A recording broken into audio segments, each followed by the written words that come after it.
Welcome to Nerd Sports. Today we're going to talk about Mortal Kombat. And we're going to look at the sport as a whole. And not Mortal Kombat. No, I was. That was a look of intrigue. That was 100% a look of intrigue. I'm putting my notes away on this. No. I want to see where you go with this. No, you come in with these random takes. I want you to run with it. Go for it. I'm going to put my headphones down. I want you to run with it. Go for it. I want to see where you go. No, I'm done. Oh, that was the punchline? Yeah, that was the punchline. Damn. Okay. Well, let me get plugged back in here. Okay. All right.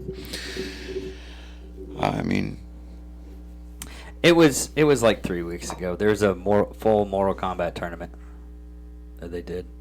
I looked it up. like an esports or dudes actually? Yeah, Evo. Oh, okay. Evo 2021.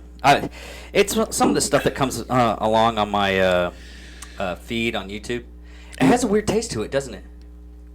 Yeah, I was just about to say, I'm like, out of all of the blends that we've tried from Black Rifle, Pink 79. I don't know what it is, man. It's got. It has a bitter, but it's not a weird. It's a weird bitter. It's not overly powering, but like it overshadows everything else. Yeah, I have creamer in mine, so it has a weird taste to it. He gave it a swish in the mouth to figure out what it is. Yeah, no, I cannot put I can't. I'm gonna look it up real quick.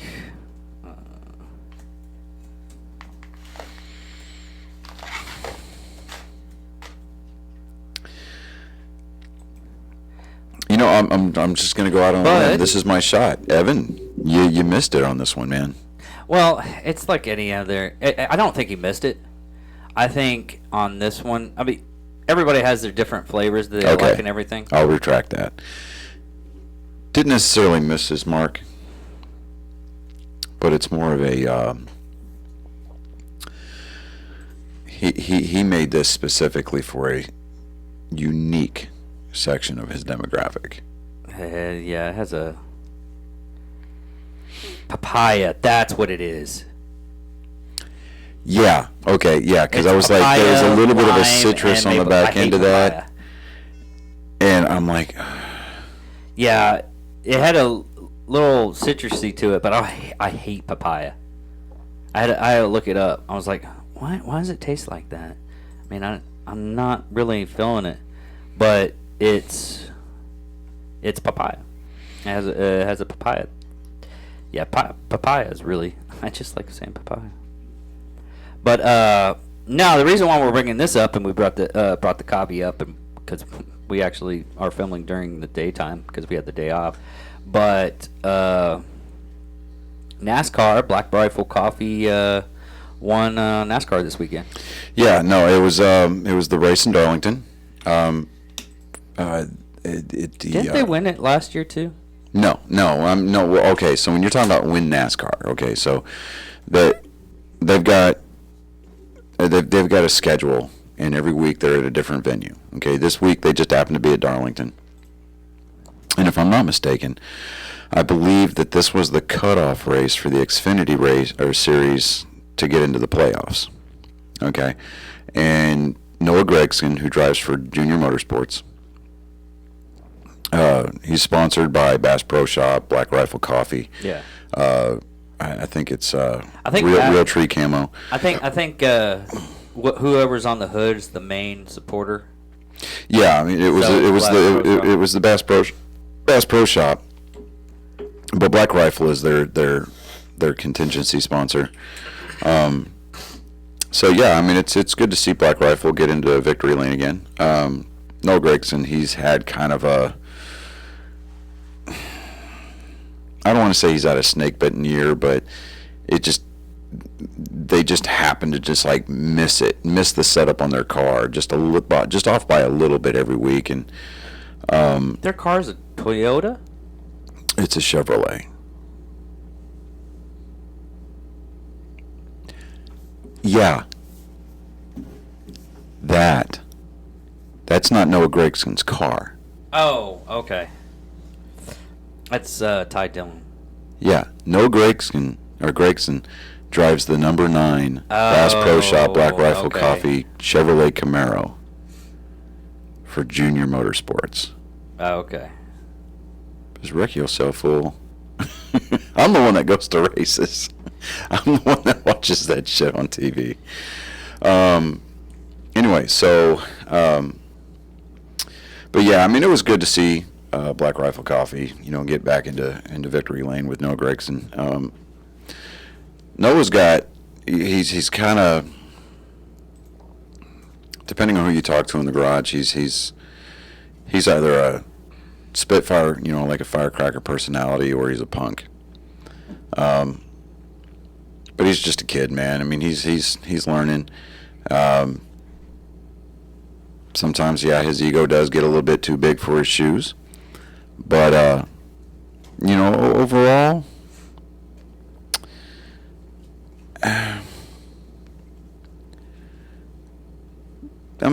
he has the potential to become a really great driver. He just needs to be able to drive smarter. He needs to drive a little bit more respectfully.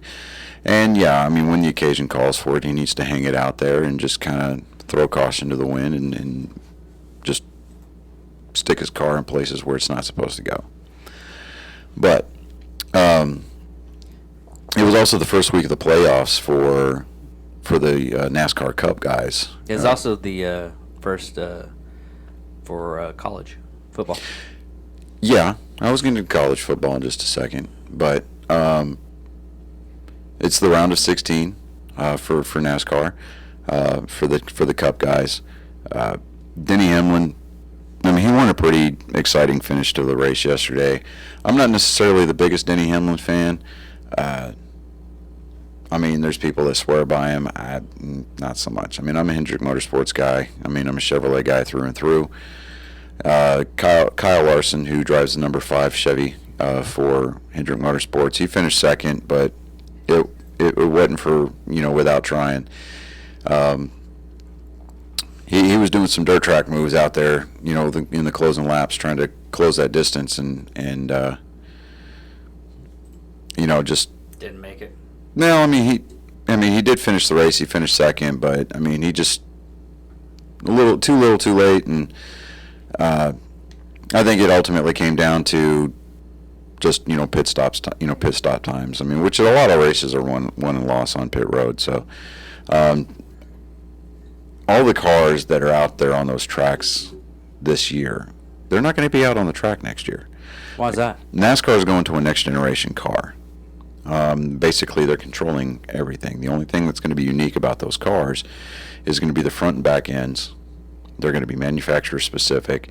Instead of having 5 lug nuts, they're going to have a central hub or a central lug right there at the center of the wheel. There's all kinds of safety improvements. There's aerodynamic package changes that are going to be going on. It's going to be a huge learning process for the teams going into the off season. All of these cars that they've got now, all these bodies, all these chassis, they're going to start getting relegated to like some of the lower series, like the K&N series, the ARCA series.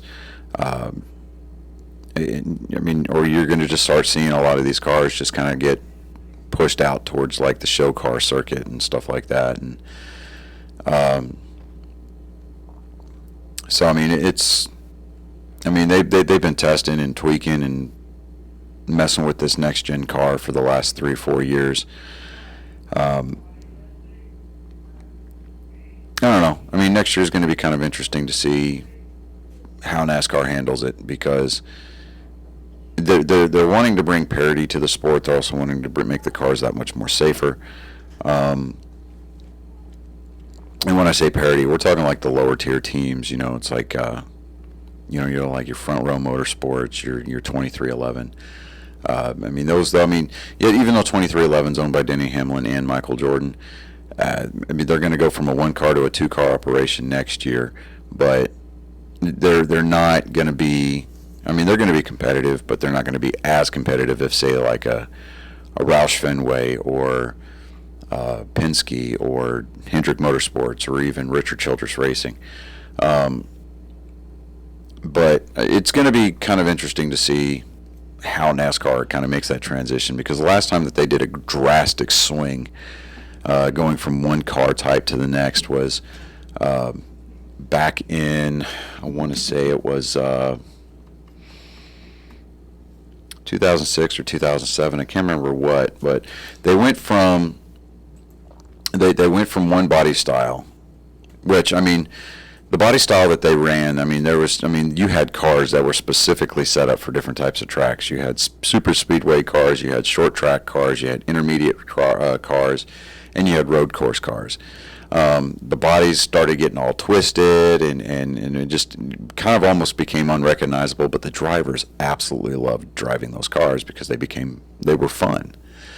That would be Generation 4, I guess. Yeah, the Generation 4, before they went to the Car of Tomorrow, or the COT. That big... 2007. Yeah, okay, right. Hey, look at me. But those cars were ugly. They had that huge, stupid wing on the back. They had Are you front talking splitters. about the Gen 4? Yeah, I think yeah. No. 2007 is when they went to the Car of Tomorrow. Yeah. That's Okay. when they went to the Car of Tomorrow. Yeah. Well, see, the problem with the Car of Tomorrow is passing was almost non-existent. And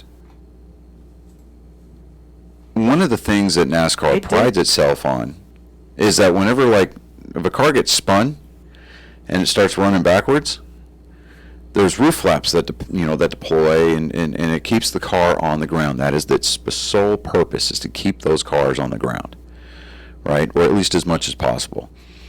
I've always wondered about that, because I've always seen it, them flapping up and everything like that, and then it just, I was like, is that stoppers or something like that? Yeah.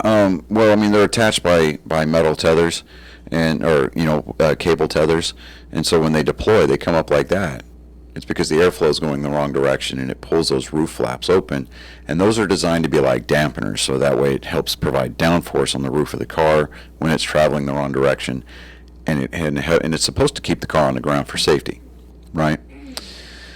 Well, with the Car of Tomorrow, that big spoiler that they put on the back, that wing, it had the absolute opposite effect. On more than one occasion, when a guy that was driving in one of those cars got spun, his car instantly went airborne. Dude. With ease. I mean, there was no, hey, we're going to bounce a couple times. No, this dude spun, traveled 15, 20 feet, and his ass came up. Air got up underneath the car, and away he went. One of the more notable crashes happened at Texas Motor Speed, or not Texas Motor Speedway. Well, that was one of the more notable crashes, but Talladega Superspeedway. Carl Edwards and Brad Keselowski, they were battling it out for the win. Brad spun Carl Edwards. Carl Edwards' car got up into the air, spun, and got caught up in the catch fence. Destroyed the catch fence, destroyed his car. A woman, there was spectators in the stands that were injured by flying debris and tires coming off of Carl Edwards' car. One woman, I think it was, if I remember correctly, she had to have her jaw wired shut because it broke her jaw when she was struck in the face with a tire coming off of his car. Good Lord. At 197 miles an hour. Wow. I mean, the catch fence, for the most part, did its job, and it kept the car from going into the stands and killing people. But that was kind of the last straw. I mean, they were calling for, let's get rid of this stupid wing, let's get rid of this car, let's go back to a spoiler like we used to have. And when NASCAR transitioned from the Car of Tomorrow to the next model, the Gen 5 car, it still had the same principles and same kind of looks, that A Car of Tomorrow had, minus the wing. They went back to the traditional spoiler. They added a side spoiler that was on the back window, specifically for the super speedway tracks. It still had the front splitter on there, and like these cars, they have front splitters, but they're not as pronounced. And I mean, they went from the Impala. Chevy went from the Impala to the SS when they made that transition, but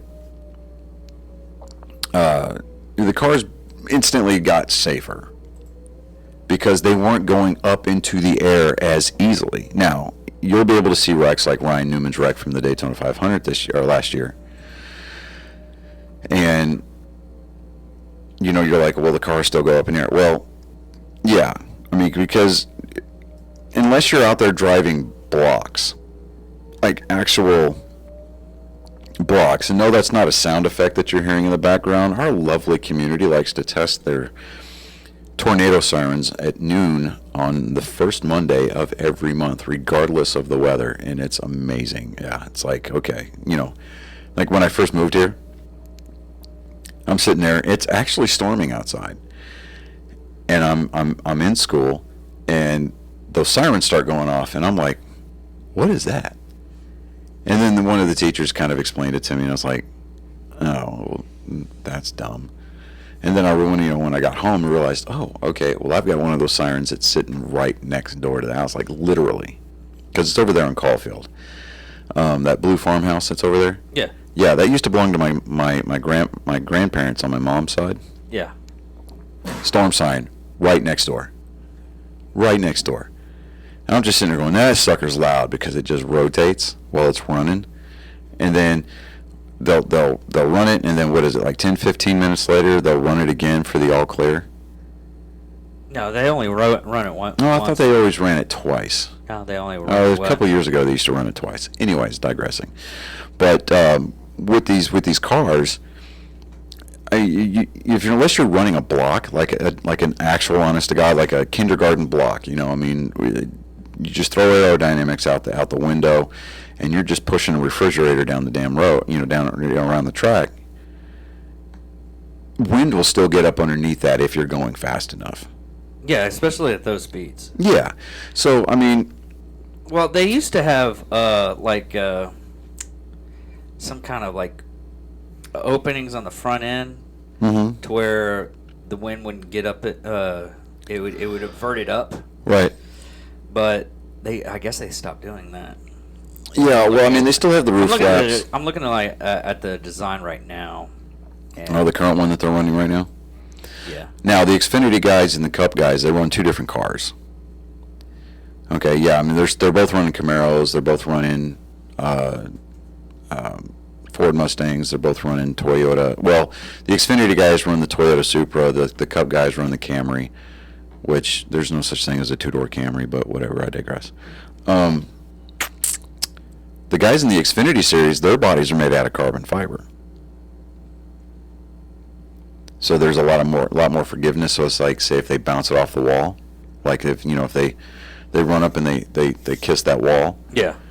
There's not a lot of, there's a lot of forgiveness there. I mean, you might get scuffed paint, but as far as body damage, your fenders caving in on your wheels, stuff like that, there's not going to be a whole lot of that. Versus the guys in the Cup series where they're running sheet metal on those cars.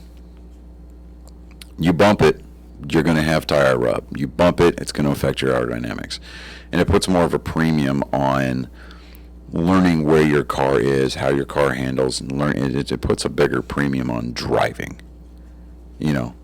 So, but moving on. So yeah, baseball's wrapping up, man. Right now it's Boston's actually, they lost last night, but for a while they were on like a 4 or 5 game winning streak. They moved up to third in the division. They're a half game behind New York for second place. They're also a half game behind New York for the wild card. And don't forget that Samu Liu stunned fans with the first pitch of the year. Yeah. And a backflip. Look at you all trying to report that like you were the one. Look at me. Anyway, so. Well, you would forget. I would not forget. I'm talking about baseball. In fact, I was about to segue into it as soon as I got done doing the standings. So, pump the brakes there, Fox and friends, and you should be okay. All right, okay. We're walking, okay. I really don't like papaya. One of the biggest stories out of the weekend was San Francisco and L.A. I mean, they're division rivals. And they are, they played this weekend in San Francisco. And yes, this is going to be my segue, so just Acuna Hurtadas. De-stress your breasts, calm your tits. Good boy. All right, so He didn't see that I grabbed my breast. yeah, I mean he even licked his thumb and forefinger and tweaked it. Yeah, it was a sight. that what It was you're a supposed sight. It was a sight to behold. Isn't that what you're supposed to do? True. Okay. Okay. San Francisco actually took first place because of this series. In their division? In their division, they have a one-game lead Oh, wow. over the Dodgers now. The Dodgers they basically own the first spot in the wild card right now over San Diego by 13 games. San Diego, they're still going to have a winning season, but if they're not lucky, and they're going to play the world's biggest game of fuck around and find out what happens. Cincinnati is half a game out of the second wild card spot. I mean, virtually the only difference between San Diego's record and Cincinnati's record is one loss, and that's it. One loss. That is a half of a game in the standings. Philadelphia, they're trying to figure it out. They're 2.5 games out of the wild card spot right now. St. Louis, they got upset in Milwaukee this weekend. The Brewers came back in the bottom of the ninth with a 5-run ninth inning. Capped it off with a walk-off grand slam to beat the Cardinals. And so, I mean, if we're talking about how that affected the division standings, it right now, Milwaukee's got a comfortable lead in the Central Division. They're going to win their division unless they just completely screw the pooch going forward. They're at 84 and 54 right now. They've got an 11-game lead over Cincinnati. And St. Louis, I mean, they're scuffling. They're at 69 and 66. They're right now they're just above 500, but they may or may not. I mean, it's up in the air right now as to how they're going to finish this year out. And I mean, but we'll see what happens. It's going to be an interesting little couple of week stretch here. I mean, obviously, at this point, I'm more focused on what the Red Sox are doing versus the rest of the division, and if it comes down to it, to where New York and Boston have to play that one-game wild card game, I suspect that Chris Sale is going to start that game for Boston, and Garrett Cole is going to start that game for New York, and it's going to be a pitcher's duel, straight up pitcher's duel, and it's going to be whose offense figures out the other pitcher first. And with the fact that Chris Sale's just now coming back off of Tommy John surgery, he's pitching basically lights out. He got a no decision the other day, but other than that, he looks like he's back to his old form and then some. The Red Sox have had more exposure to Garrett Cole. There's more film on him this year, so they're able to watch. They're able to, they're just due to repetition. They've got more exposure to Garrett Cole than anything else. So, with all the trades that New York made at the trade deadline, right now, I'm really resisting the urge to be a homer and say I'm going to give the edge to Boston, because right now I just don't know. Because it just depends on what version of the Boston offense decides to show up to work that day. And vice versa. It just depends on what version of the New York Yankees come to work that day. So either way, it's going to be ESPN's going to dub it an instant classic, but it's going to be fun to watch. They always do something like that for any games. That's like, oh, it's an instant classic because it's a battle of titans two storied rivals, and look for them to do a lot of play on the 2004 ALCS, and they're going to play snippets from the 2003 ALCS. But that's really just any kind of media outlet that tries to do that. Yeah, but it's low-hanging fruit to sit there and take this rivalry. Now, and not to take away anything from the rivalry itself, but it's low-hanging fruit because it's not that hard to sit there and hype that up. The fan bases do enough of that on their own, myself included.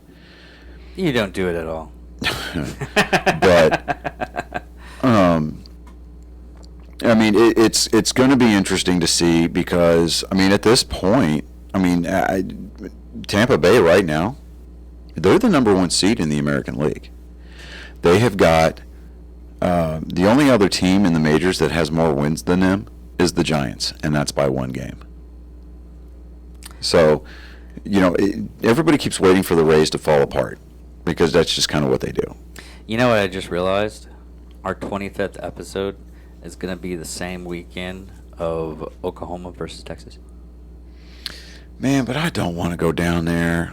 I'm not going down there. We'll watch it on TV because I will not do that again, ever again. Yeah, I mean... Because it is a total shit show. It is. It's a shit show.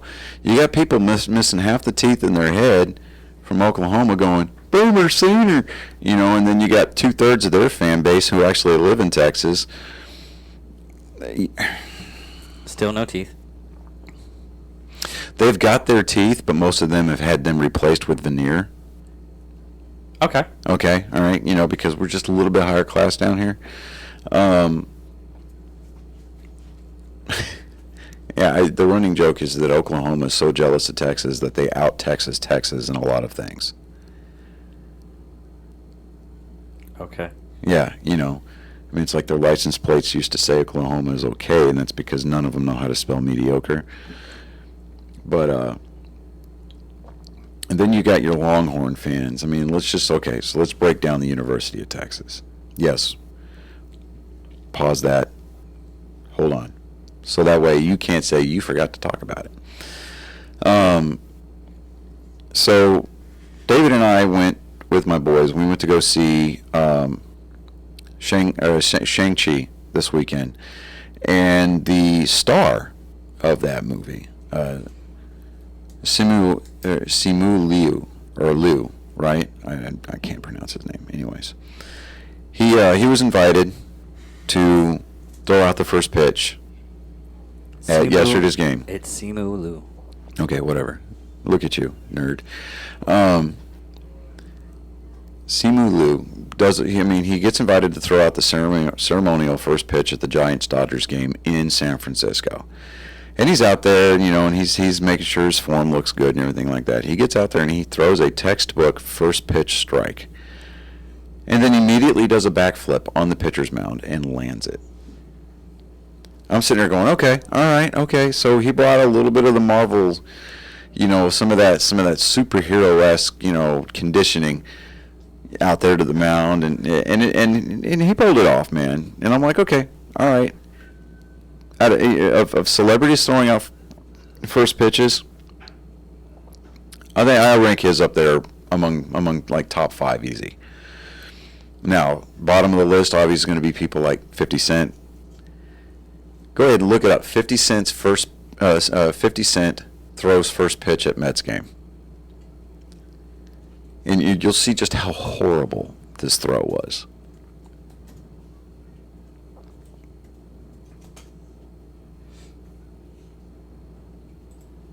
Okay. Look. What the...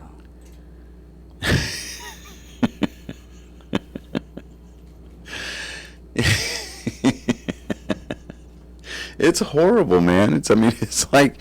No, I was just looking at his hand.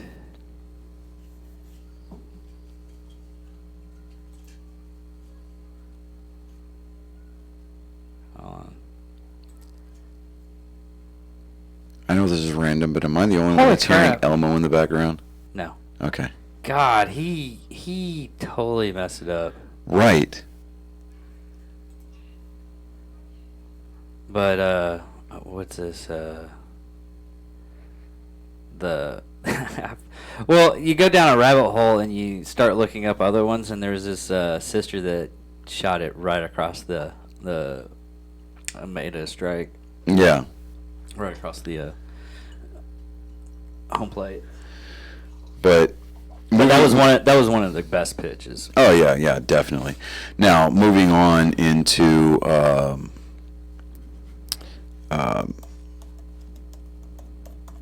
college football.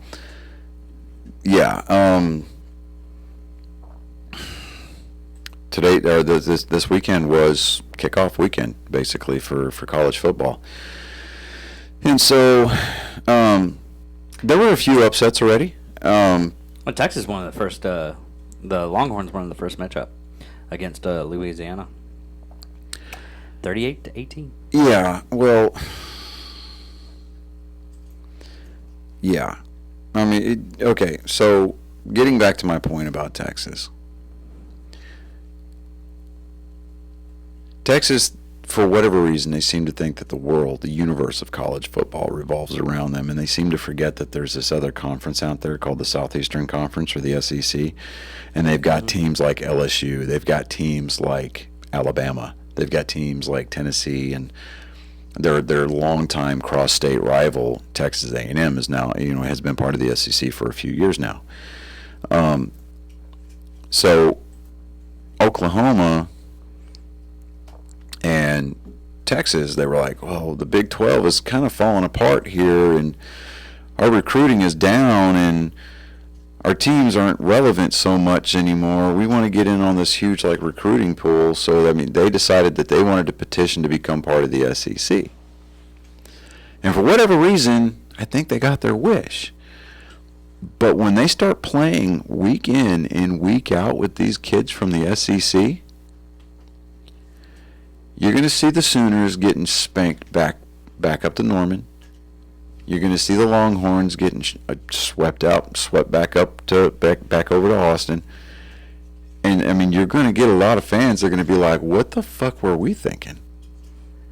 And it's going to take them a couple of years. They're not just going to come in here and they're going to be like, oh, hey, this is our house now. No, you are guests. You are still coming to us asking us where the towels are before you go into the bathroom to take a shower. Texas and Oklahoma, those are the kinds of teams that if they were a housewife, they'd be the ones that hang the toilet paper roll upside down. Well, on that note, the grandstanding Alabama. Nothing. No, that is just. I was like, okay, you said it. Fuck. All right, I got it. But the biggest contender is going to be Alabama, and second is Georgia, but North Carolina, and God, it started with a C, and Well, North Carolina, they lost this week. Clemson. Yeah. North Carolina actually lost this weekend, if I'm not mistaken. Yeah, I don't know why. Well, I'm looking at this as on CBS Sports for football, and North Carolina. They snuck in the top twos and everything like that, yeah. And then they snuck in. I was like, North Carolina lost. I'm like, yeah. See now, as far as the top 25 teams are going to be concerned, the first couple of weeks before they start their conference play, it's almost like they're playing cupcake teams. It's kind of like, okay, here we're going to come in here. Yeah, it's full games. These stats matter, but they basically let radio they're using the field. I'm gonna avoid that one. But they use these first couple of weeks as tune-up games. Now, we're talking about teams like Tennessee playing Bowling Green. Okay. They beat Bowling Green 38-6. Western Kentucky beat UT Martin 59-21. Let me see here on some of the Friday games. Yeah, number 10 North Carolina got upset by unranked Virginia Tech 17-10. Okay. Let me see here. Well, Oregon made 11th on this for the season. Yeah, Oregon. I mean, they beat Fresno State 34-24. Number 5 Georgia, number 3 Clemson. Georgia edged that game out 10-3. Texas A&M, they played Kent State. This is a perfect example of what I'm talking about. A cupcake team. We're going to fine tune a lot of things, and we're just going to kind of add to the win column. Number 6 Texas A&M beat Kent State 41-10. Okay. I mean, Texas A&M alone in that game, what is it? They put up, I mean, Texas A&M, they scored, the only quarter they didn't score in was the second. I mean, they scored 10 in the first, 17 in the third, and 14 points in the fourth. But let me see here. Team stats. Texas A&M, they had 29 first downs to Kent State's 19. Let me see here. For total yards, total offense, 595 yards of total offense to 336. Okay. Average yards per pass was 13.9 yards per pass for Texas A&M, 7.9 for Kent State. They both ran, 75 to 76 as far as like the number of total plays ran. Let me see here. While you do that, I'm going to look at the standings as of right now. Texas A&M did not punt this weekend. Not once. What? They did not punt the ball at all. How's that fucking possible? You're playing Kent State versus Kent State's 8 punts for 322 yards. I still don't get it. Okay. Um, It's not I don't get it. I'm not. Why wouldn't you punt? Well, if you're in a position where you don't have to, like, okay, you avoid those 3rd and long situations, okay? Well, yeah, okay, I gathered that. I mean, because if you can get a good return, if you can grab a good chunk of yardage, like either your screen plays or over the middle type passes where you're dumping passes underneath the coverage kind of a situation on 1st and 2nd down, and if you leave yourself with a 3rd and short, you can run take your running back, throw them up the middle, or have them bounce to the outside, or you can do like a short yardage pass play, and those high percentage, high return plays, you can avoid having to get yourself into a 4th down at all. Now, Texas A&M did try to go for it on 4th down once, and they failed, and they turned the ball over on downs. But,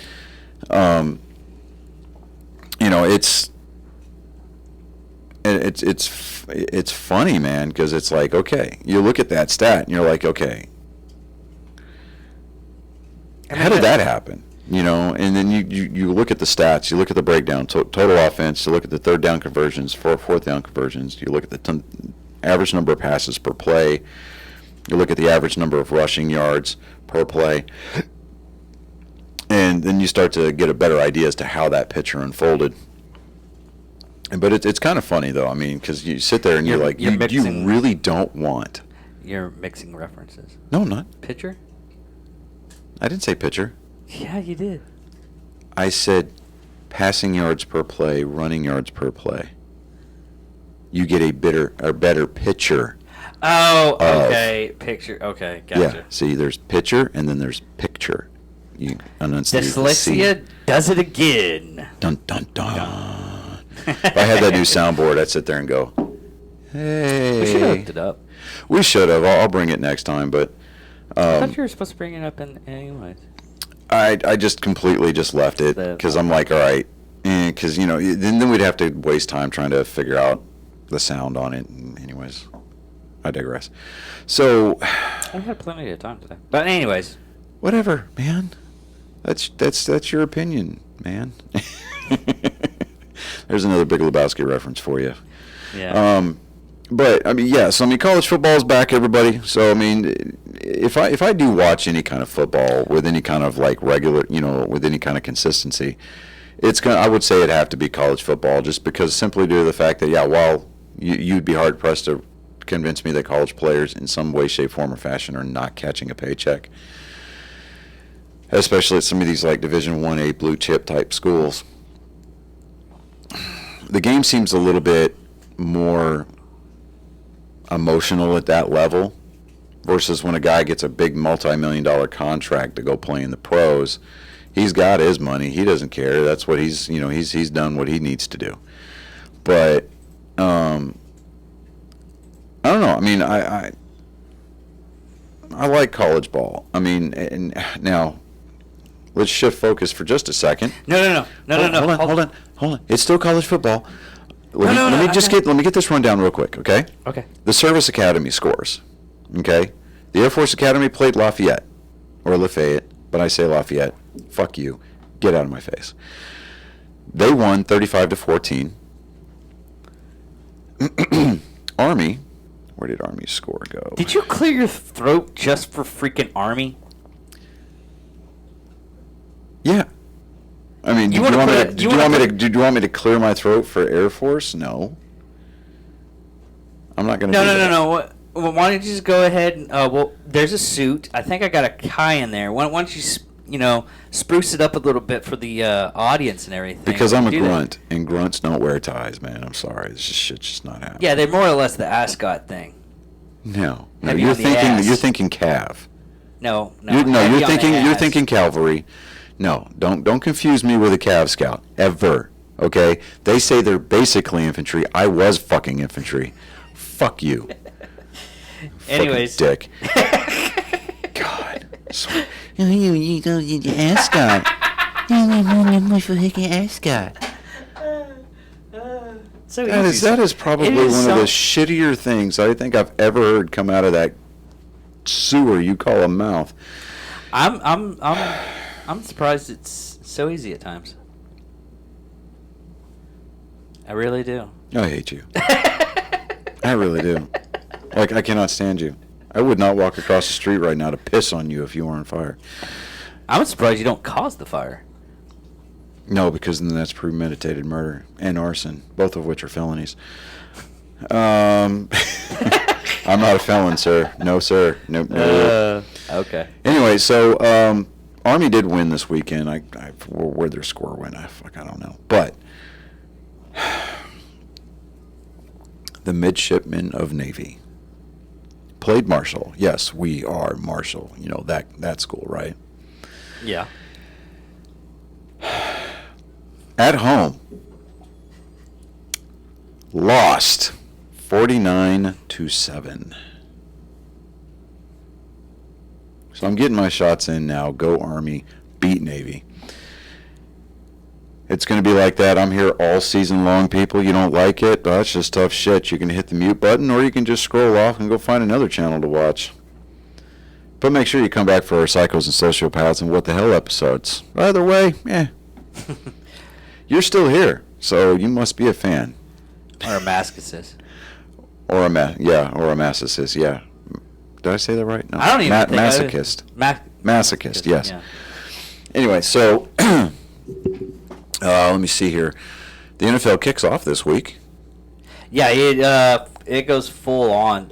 Starting Thursday. Yeah, starting Thursday. It's going to be... Drinking Bros did a 9-hour draft pick. Yeah. God. That's Drinking Bros Sports, yeah. Now, while I do own a Cowboys jersey, I do own a Cowboys t-shirt, I'm drinking the Kool-Aid just a little bit because of who I'm with, right? You'll notice, and for the people who are watching us on YouTube, notice I am wearing my Tom Brady Buccaneers jersey. That's because the season starts officially on Thursday night when the Cowboys visit Tampa Bay to take on the defending Super Bowl champions, Tom Brady and the Tampa Bay Buccaneers. I'm not a Buccaneers fan. I'm a Tom Brady guy. I've made this clear on more than one occasion, okay? Yeah, just because he transferred from the Patriots. See, and Jerry Seinfeld brought this up. No, was it Jerry Seinfeld? I think it was Jerry Seinfeld. Jerry Seinfeld or Billy Crystal, one of the two, brought this point up. He says, people aren't fans of players anymore. They're a fan of laundry. That is true. And to an extent, yes, I'm a fan of laundry, but wearing a Buccaneers jersey, I'm by no way, shape, form, or fashion transforming or metamorphosizing into, I dare you to try to say that word, into a Florida man by any stretch of the imagination. Because I remember that meme with Senator Palpatine pops up into my head all the time. It's like being a Florida man grants you certain abilities that otherwise seem unnatural. No, I'm not becoming a Florida man at all.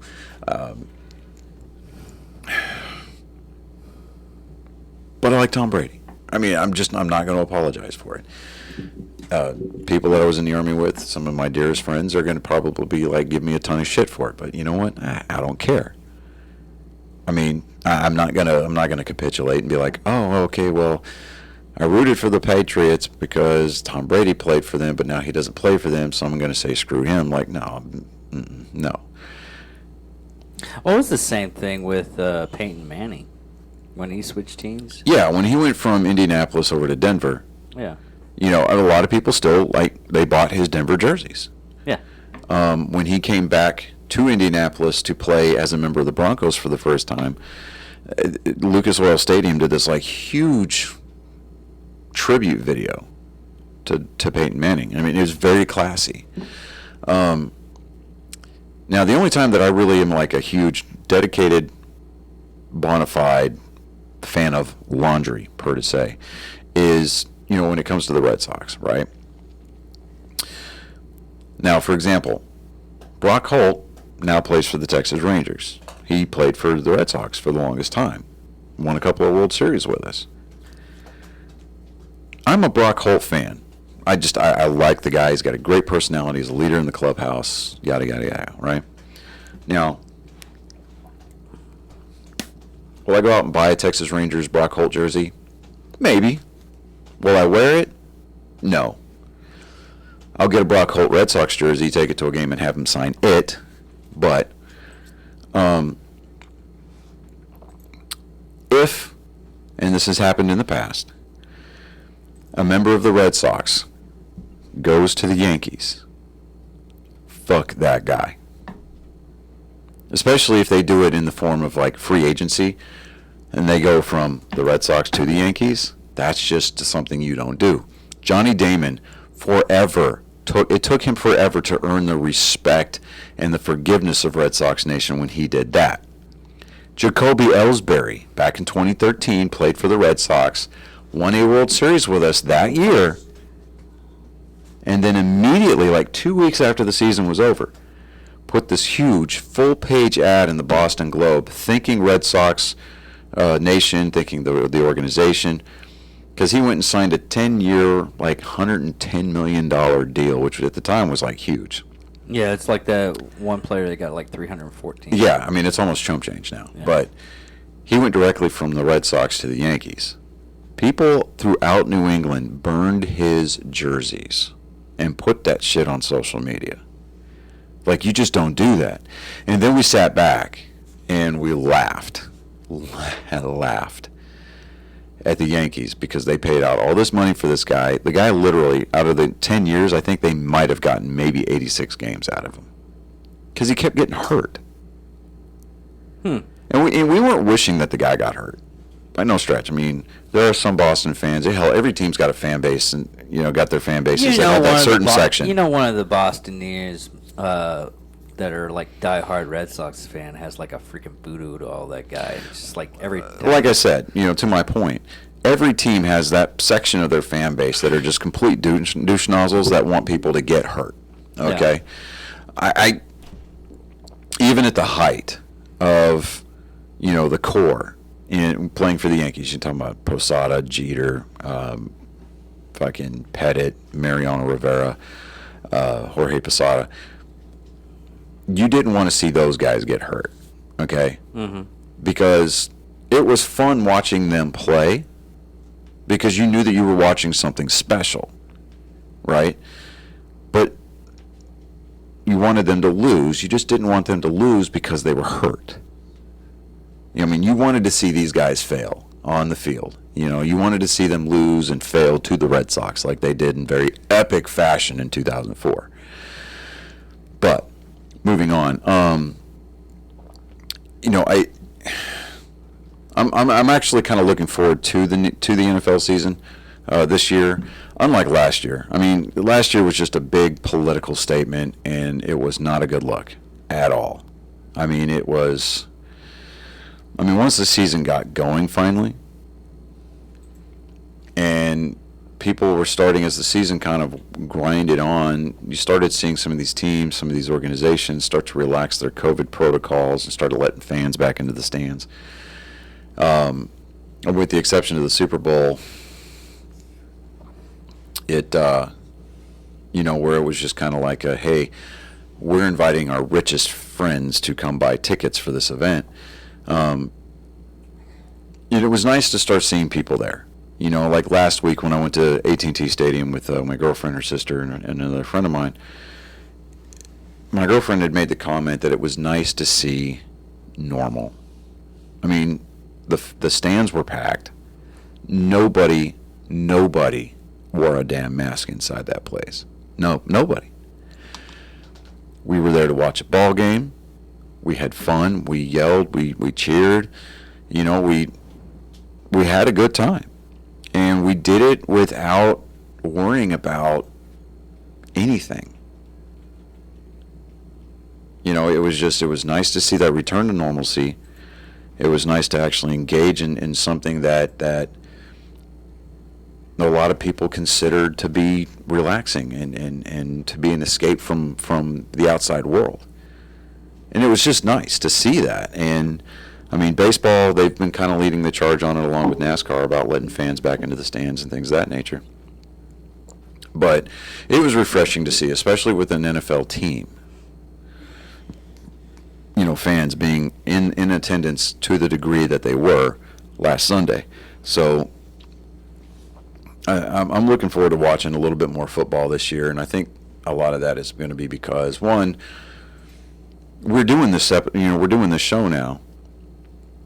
And I've got to focus on other things besides baseball. I mean, I don't want to be that one-dimensional guy. Well, that's the thing about doing shows like this. Yeah, when we first started and everything like that, it was more or less the whole clamour kind of your favorites, NASCAR and baseball. But I had to bring up a little bit extra stuff every now and again. It's like with basketball and all other kinds of stuff. And you start to... You actually start to see things the way that I view things when it comes to sports and everything, when you're actually just kind of just reporting it, and you're not having any kind of feeling to it, but you're still giving the audience. It was the same thing what we did with the Olympics and everything like that. Yeah. Well, it's like next week. I thought it was this weekend, but it's next weekend. The Wichita Falls Warriors. They're doing a preseason hockey game next week, or on the 11th actually. I think they said like tickets are starting at $10. I'm going to wear my Letterkenny hockey sweater. I plan on going. You know, I mean, if you want to go. I wonder what happened with those interviews that we're supposed to have. It kind of. Nobody ever got back to me. I'll try it again this week just to kind of say, hey, here's what we do. Here's our channel. Give it a look. You know, we would really like to be there at the game and try to get at least some takes from some of the players, before the game or after the game, kind of a deal. But I plan on going just simply due to the fact that, I mean, it's one more thing for us to be able to do here in this town. As much as the city council here tries to kill it, I've actually went to only like one game, and that was only because the chick that I went on a date with wanted me to go. No. She's like, I'm going to go see hockey. I was like, okay. I mean, if you don't want to go, fine. That's on you. I'll still go. I'll still go. Yes, I mean, it'll definitely be something worth looking at. I'm gonna call the box office probably tomorrow during the day to find out when those tickets for, because all the proceeds are supposed to go towards like a nonprofit charity here in town. So, I mean, yeah, you can get nosebleed seats or whatever, but I like to sit on the glass. And then there's an area down behind the net on, I think it's the Actually, the best seats. western side of the rink. Yeah. You can actually get down on the floor right behind the goalie's net, and you can see all that action going on behind the net. Yeah, that's what I was about to say. Is the best spot really is if you want to see a lot of the action, everything is right behind the goalie. Yeah. One of the goalies at least. But yeah, that's something I want to check out next weekend. I mean, if anything else, we can just take our phones, we can shoot some footage, and we can just kind of compile it and come up with an episode there. But not necessarily doing it for the clout. I just want to go just because, one, I want to wear my new hockey jersey. I really do. I want that one random person to just see the name on the back of my jersey and go, "Fuck you, Shorzy," and I'll be like, "Fuck you, Riley. Give your balls a tug there, Ted fucker. Come get your mom and get her out of my house. It's embarrassing." I just want to chirp back, because people that watch that show just go back and forth, and it's hilarious. But anyway, so that's it for the. Yeah, that really is. Yeah. It's something that I didn't bring up. There was a kid who played in the College World Series, the Little League World Series. Uh-huh. Let me see here. Well, while you're doing that, this just came up on my stuff. It's some kind of judging thing where a kid, apparently he was abused by his family and everything like that, to the point to where the judge kept on asking him, was like, "Well, your aunt..." No, Time out for just a second. Time out for a second. The views and opinions of this following story do not directly reflect the show or its opinions or the host or the co-host of this show. With that in mind, I yield the floor back to Mr. David Dickerman. Anyways, apparently the kid was abused severely by the family, and he ended up, the judge asked him, it's like, "Well, we're going to send you to your aunt." And the kid was like, "My aunt beats me." "What about your grandparents?" "Well, my grandparents beat me."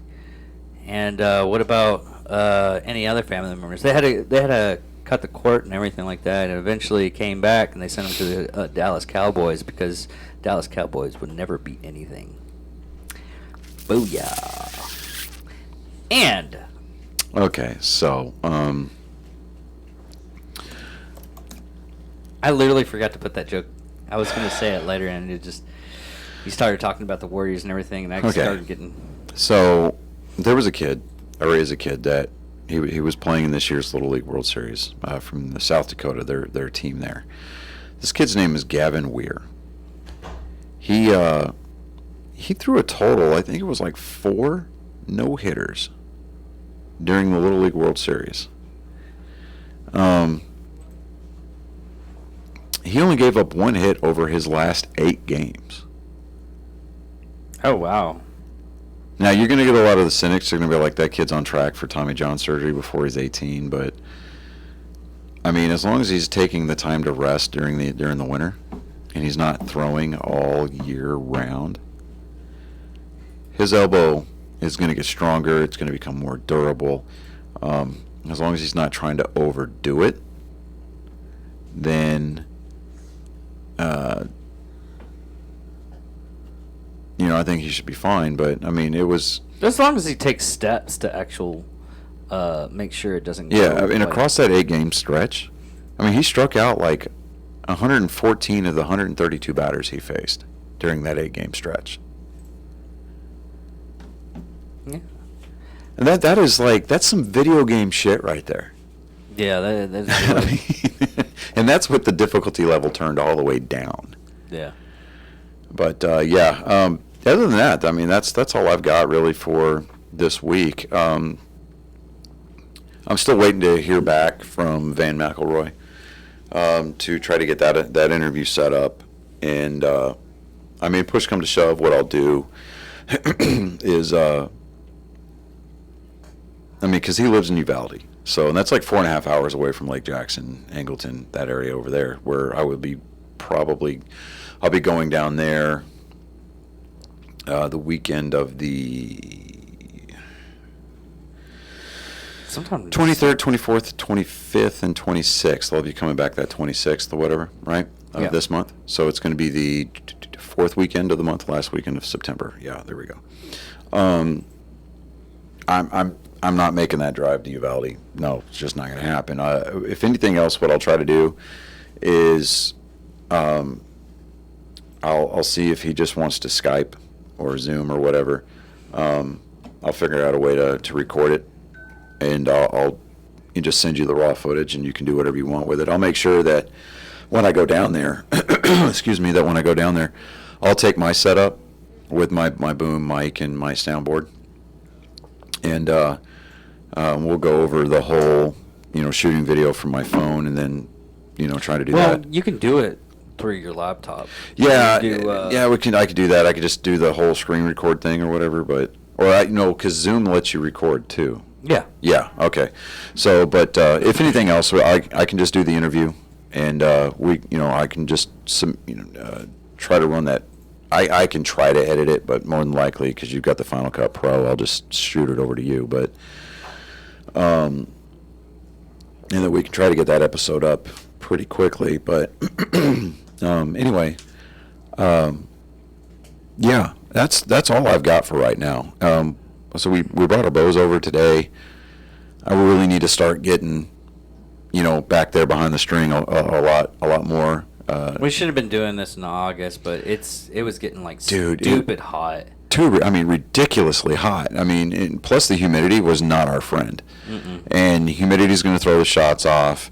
Yeah. It's going to jack with the strings. I mean, I have been keeping my bow in the case in an air-conditioned, climate-controlled room. Because it's a brand new string, whatever. I know it needs to get broken, whatever. But I have not. Plus, on top of the fact what we do at work, by the end of the day, yeah, I have no interest of doing anything except climbing into the shower and then pouring myself into the bed at the end of the day. That's all. Yeah. Well, on that note, thank you for watching Nerd Sports, and I'm David Dickman. I'm Johnny Skelton. And thank you for watching. Goodbye.